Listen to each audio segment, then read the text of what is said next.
नमस्कार, आज की बड़ी खबरों में आपका स्वागत है। मैं हूं आपके साथ अनु भारद्वाज और आप देख रहे हैं न्यूज गंगा।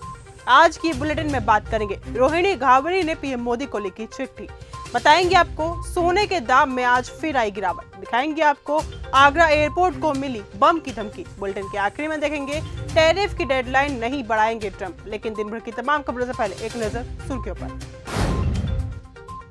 हैदराबाद में केमिकल फैक्ट्री में भीषण ब्लास्ट, कम से कम 10 लोगों की मौत। फिल्म मां का बॉक्स ऑफिस पर धमाल, ओपनिंग वीकेंड पर 1 या 2 नहीं बल्कि 13 फिल्मों को दी मात। एक हफ्ते में कर लेंगे इस्लामाबाद पर कब्जा, जमीयात के मौलाना का खुला ऐलान। रोहिणी घावरी ने पीएम मोदी को लिखी चिट्ठी। उत्तर प्रदेश की नगीना से सांसद और आजाद समाज पार्टी प्रमुख चंद्रशेखर आजाद पर PhD scholar doctor Rohini Ghavri ने गंभीर आरोप लगाए थे, जिसके बाद वो लगातार विवादों में बने हुए हैं। इसी बीच रोहिणी ने अब अपनी शिकायत को लेकर प्रधानमंत्री नरेंद्र मोदी को पत्र लिखकर न्याय की गुहार लगाई है, जिसमें उन्होंने चंद्रशेखर पर गंभीर आरोप लगाए हैं। सोने के दाम में आज फिर आई गिरावट। भू राजनीतिक तनाव में आई कमी के बीच भारत में सोने की कीमत में आज एक बार फिर से गिरावट आई है। इस साल पहली बार 23 अप्रैल को सोना ऐतिहासिक 1 लाख रुपए के स्तर को छूने के बाद इसमें तेजी से एक साथ गिरावट आई थी, लेकिन उसके बाद से एक बार फिर से इसकी कीमत में लगातार उतार चढ़ाव देखने को मिल रहे हैं। संजय राउत का बड़ा बयान। महाराष्ट्र की देवेंद्र फडणवीस सरकार ने हिंदी अनिवार्यता वाले आदेश वापस ले लिए हैं। विपक्ष का दावा है कि उनके दबाव में आकर सरकार को अपने फैसले से पीछे हटना पड़ा। इसी बीच उद्धव ठाकरे गुट के सांसद संजय राउत का बड़ा बयान सामने आया। उन्होंने बिना नाम लिए महायुति सरकार पर निशाना साधा है। दिलजीत दोसांझ की फिल्म सरदार जी 3 पर बवाल। दिलजीत दोसांझ की फिल्म सरदार जी 3 में पाकिस्तानी अभिनेत्री की कास्टिंग के कारण विवाद खड़ा हो गया है। FWICE ने दोसांझ के खिलाफ कड़ी कार्रवाई की मांग की है, जबकि बीजेपी सहित कई हस्तियों ने उनका समर्थन भी किया है। फिल्म पाकिस्तान में बेहद सफल होती दिखाई दे रही है, जबकि भारत में इसका प्रदर्शन नहीं हुआ है। रामलला के लिए बन रहा 10 करोड़ का सोने का झूला। इस बार अयोध्या में सावन के झूलनोत्सव में भक्तों को राम मंदिर के भूतल पर विराजमान रामलला और प्रथम तल पर विराजे सीताराम के सोने के झूले में दर्शन प्राप्त होंगे। मंदिर ट्रस्ट झूलों को बनवा रहा है। सोने के दोनों झूले मुंबई के कारीगर बना रहे हैं। झूलों पर हीरे, मणिक और पन्ना जड़े रहेंगे। जम्मू में 3 जुलाई से शुरू होने जा रही अमरनाथ यात्रा। जम्मू में 3 जुलाई से शुरू होने वाली अमरनाथ यात्रा की करंट रजिस्ट्रेशन के लिए शिव भक्तों की भीड़ उमड़ पड़ी है। पहलगाम हमले से बेखौफ इन श्रद्धालुओं ने कहा है कि इस बार आतंक पर आस्था भारी रहेगी।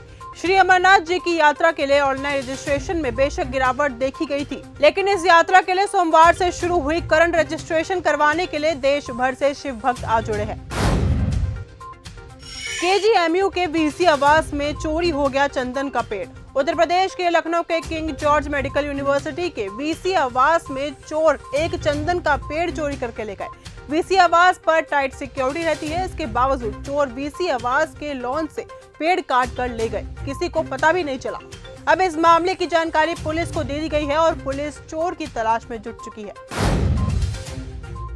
प्रयागराज हिंसा को लेकर भड़क गए चंद्रशेखर आजाद। प्रयागराज के करचना में भीम आर्मी के कार्यकर्ताओं द्वारा की गई हिंसा को लेकर जब नगीना सांसद चंद्रशेखर आजाद से सवाल किया गया तो वो बुरी तरह से भड़क गए, जहां पर उन्होंने हंगामा करने वालों को अपना समर्थक ही मानने से इनकार कर दिया और कहा कि कोई भी नीला साफा पहन सकता है, लेकिन मीडिया के लोग पहले ही कमजोर वर्ग के लोगों को आरोपी साबित कर देते हैं।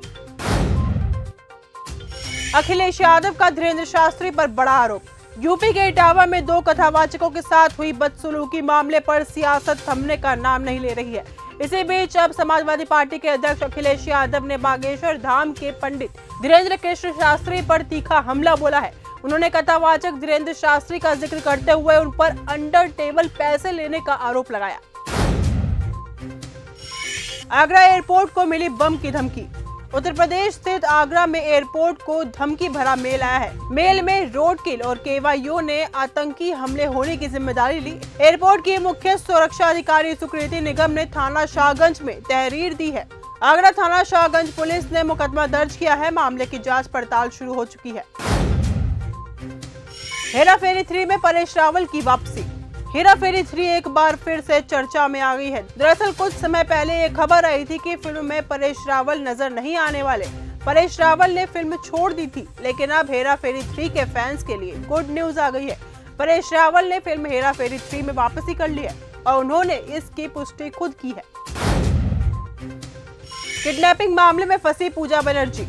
टीवी के फेमस कपल पूजा बनर्जी और कुणाल वर्मा ने हाल ही में बताया था कि वो फाइनेंशियल फ्रॉड का शिकार हो गए हैं।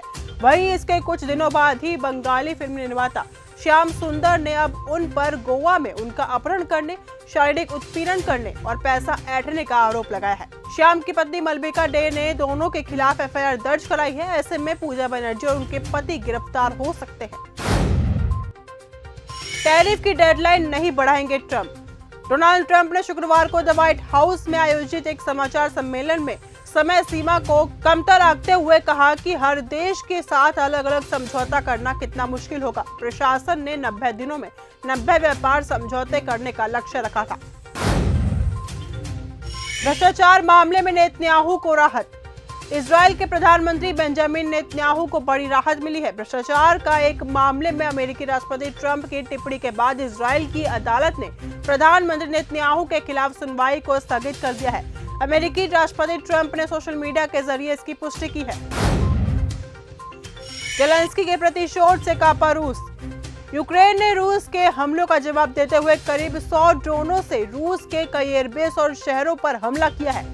क्रीमिया स्थित एक एयरबेस को भारी नुकसान हुआ, जिसमें कई लड़ाकू विमान और हेलीकॉप्टर नष्ट हो गए हैं।